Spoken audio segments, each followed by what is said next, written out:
हम सब stump camp presents ESPN cricket info T20 time out Hindi में स्वागत है आपका। और आज हम बात करने वाले एक बेहद अहम मुकाबले की। जी हां, नीदरलैंड्स पाकिस्तान। भले ही कागज पर लग रहा होगा कि ये एक तरफा मुकाबला हो सकता है, लेकिन अब तक इस टूर्नामेंट में जिस तरीके से उलटफेर हुए हैं, काफी कड़ा मुकाबला कहा जा सकता है। और याद रहे, पाकिस्तान ने अभी तक ऑस्ट्रेलियाई सरजमीन पर एक भी T20 अंतरराष्ट्रीय नहीं जीता है। इसी पर बात करेंगे। हमारे साथ इस वक्त स्टूडियो में मौजूद हैं दीप दास गुप्ता। बहुत बहुत स्वागत दीप। शुक्रिया। और पाकिस्तान से हमारे साथ जुड़ रही हैं उरूज मुमताज। वेलकम उरूज आपका।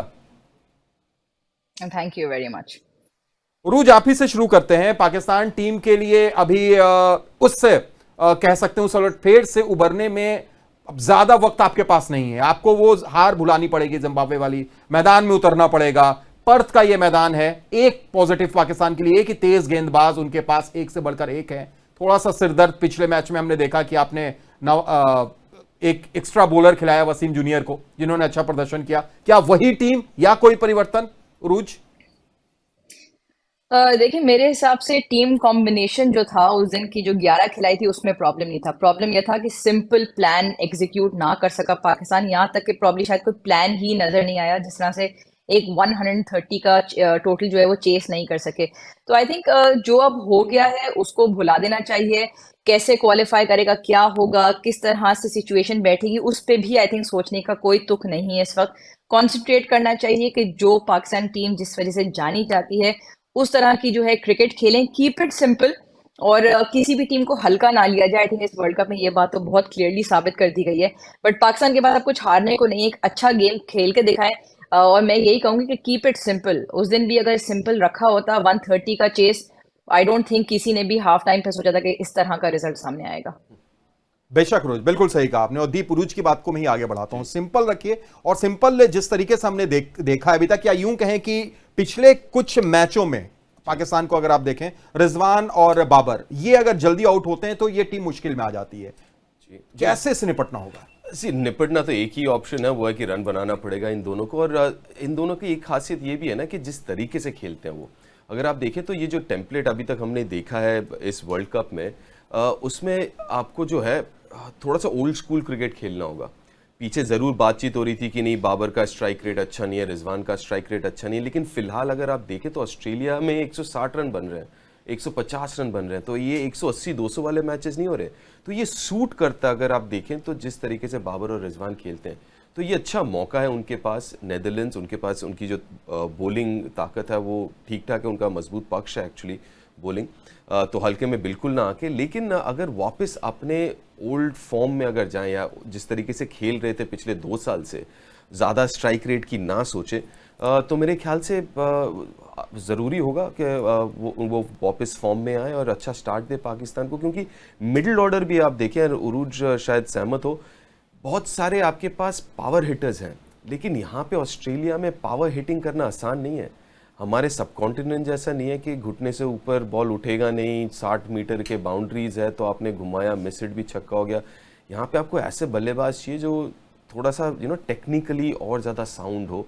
और बाबर और रिजवान से बेहतर तो आपके ऑप्शन नहीं है। शान obviously is in good form. बिल्कुल सही कहा आपने। ऊपर के 3 बल्लेबाज और उसके बाद उनकी जो शैली है कुछ अलग हो जाती है। लेकिन उरूज, मैं आपसे गेंदबाजी पर पूछना चाहूंगा। जिम्बाब्वे के खिलाफ जो हमने देखा था वो ये देखा था कि शुरुआत में पाकिस्तान ऐसा लग रहा था कि शायद एक वार्म अप मैच खेलने के लिए आई है, और बड़े हम ये कह सकते हैं कि उतनी ज्यादा पैनापन उनकी गेंदबाजी में नहीं दिखा था। जो ओपनर्स थे जिम्बाब्वे के, उन्होंने तेजी से रन बनाए। तो क्या इस बार बॉल 1 से आपको जबरदस्त लय में और एक पैनापन के साथ उतरना होगा? देखिए, इसमें तो कोई शक नहीं है। जब आप मैच खेलने आते तो आपको पहले बॉल से ही तैयार है, चाहे वो बैटिंग हो या बॉलिंग हो। और जिस तरह दीप ने भी कहा कि ऑस्ट्रेलिया में थोड़ा सा फास्ट एंड फ्यूरियस कंडीशंस को देख के लगता ऐसा है कि 200 रन करने पड़ेंगे। बट आपने बहुत सारे ग्राउंड्स के एवरेज स्कोर्स देखे हैं या रन रेट देखा है तो 7 और 8 के बीच में ही रहता है। तो जिस तरह पिछले मैच में भी टेलर मेड सिचुएशन थी हमारे लिए। बॉलर्स को तकरीबन आई थिंक 2.5 ओवर लग गए ये देखने के लिए कि ये back of the length bowling करनी है। आई थिंक शुरू के 3-4 बॉलों में स्विंग का बहुत अच्छे से आइडिया हो जाता है, बॉल नहीं स्विंग कर रहा था। इंडिया के भी मैच में शुरू में पाकिस्तान को उतना स्विंग नहीं मिला जितना इंडिया के बॉलर्स को मिला था। तो ये वही चीजें कि स्मार्ट या गेम अवेयरनेस को कहना कि वेरी क्विकली आपको कंडीशन से अडेप्ट करना पड़ता है। पर्थ में पाकिस्तान के पास एडवांटेज ये कि ऑलरेडी एक मैच खेल चुके हैं एंड फ्रॉम बॉल 1 पाकिस्तान के पास वो पेस अटैक है जो सबसे ज्यादा तेज प्रोबेबली होगा इस वर्ल्ड कप में। कलेक्टिवली मैं बात कर रही हूँ। तो बैक ऑफ द लेंथ कराएं, in line with the body, outside off stump रख के कराएं और फिर जो है एक आधा बॉल आगे डालें देखने के लिए अगर स्विंग मिल रहा है कि नहीं। वही पाकिस्तान की स्ट्रेंथ है। और जिम्बाब्वे के मैच में यही शुरू के 2-3 ओवर में वो हमसे जो है आगे चले गए थे और फिर पाकिस्तान आखिर तक कैचअप ही खेलता रहा। बेशक बेशक। और नीदरलैंड्स की तरफ अगर हम देखें दीप, तो यहां पर क्या कोई ये शौक की उम्मीद रखें? उनके पास मिक्रन जरूर हैं, लेकिन क्या कोई ऐसा गेंदबाज जो पर्थ की उस पिच पर, जैसा उरूज ने भी कहा कि बैक ऑफ लेंथ थोड़ा उछाल, वो चाहिए? देखिए मीकरन जैसे आपने कहा कि उनके पास वो एक गेंदबाज है जिसके पास गति है, लेकिन उसके अलावा जो बाकी है, वैन बीक हो गए, डिलीडे हो गए, उतना तेज नहीं डालते। लेकिन उसमें एक फ़ायदा क्या है ना कि इस पिच के ऊपर ऑटोमेटिक एक गति मिलती है आपको, मतलब पिच की जो है वो मदद आपको मिलेगी। बस वो है टेक्निकली आप देखें तो वो अगर ठीक लेंथ पे डाले तो कोई भी बल्लेबाज हो प्रॉब्लम दे सकते हैं वो। और उनका बस एक ही प्रॉब्लम है कि बैटिंग बहुत हल्की दिखती है उनकी। गेंदबाजी तो अच्छी है लेकिन बैटिंग बहुत हल्की है। लेकिन आप अगेन हल्के में आंक नहीं सकते। अगर पाकिस्तान अपने पोटेंशियल के हिसाब से खेले फिर तो कोई गुंजाइश नहीं है अपसेट की यहाँ पे, लेकिन यू नेवर नो। अपसेट की गुंजाइश नहीं है। उरूज चलते चलते एक आखिरी सवाल आपसे, क्योंकि पाकिस्तान ने एक मुकाबले में पहले गेंदबाजी की, एक में पहले बल्लेबाजी की, नतीजा दोनों में नहीं मिला। टॉस के बाद इस बार क्या उम्मीद होगी उनको और क्या करना चाहिए पाकिस्तान को अगर टॉस जीत जाते हैं तो? देखिए पाकिस्तान प्रेफर करता है चेस करना।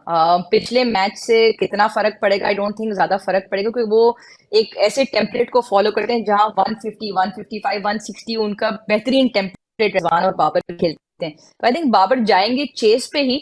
बट अगर बैटिंग पहले आ भी जाती तो हमने ऑस्ट्रेलिया में देखा है कि कप्तान प्रेफर कर रहे हैं कि रन्स ऑन द बोर्ड, और वर्ल्ड कप जैसे सिचुएशन में बड़ी runs on the board always matter. तो क्या जी उरूज कंटिन्यू करें आप। करेगा और उस चीज को अपने अपने ही टॉस ज्यादा मैटर करता है। ठीक है। मेरे हिसाब से पहले बैटिंग, और जैसे उरूज ने कहा बिल्कुल आप चेज करना ज़रूर चाहते हैं और आप करते भी हैं चेज अच्छी खासी, लेकिन इस वक्त क्योंकि बैटिंग फायर नहीं हो रहा तो आपके ऊपर वो प्रेशर नहीं रहेगा, पहले बैटिंग करेंगे। और जैसे उरूज ने कहा कि अभी तक चेज करना उतना आसान रहा नहीं है ऑस्ट्रेलिया में, और खासकर पर्थ की मैं बात कर रहा हूँ। तो it won't be a bad idea actually batting first. तो पहले बैटिंग किया जाए और उसके बाद एक स्कोर सेट किया जाए। उम्मीद यही रहेगी उरूज और दीप की पाकिस्तान में ऑस्ट्रेलियाई सरजमी पर अदर पाकिस्तान जरूर अपना पहला T20 अंतर्राष्ट्रीय मुकाबला जीते। बहुत बहुत शुक्रिया उरूज हमारे साथ जुड़ने के लिए, तमाम बातचीत करने के लिए। दीप आपका भी शुक्रिया। Thank you. तो Thums Up stump camp presents ESPN Cricinfo T20 time out Hindi में इतना ही। फिर होगी आपसे मुलाकात।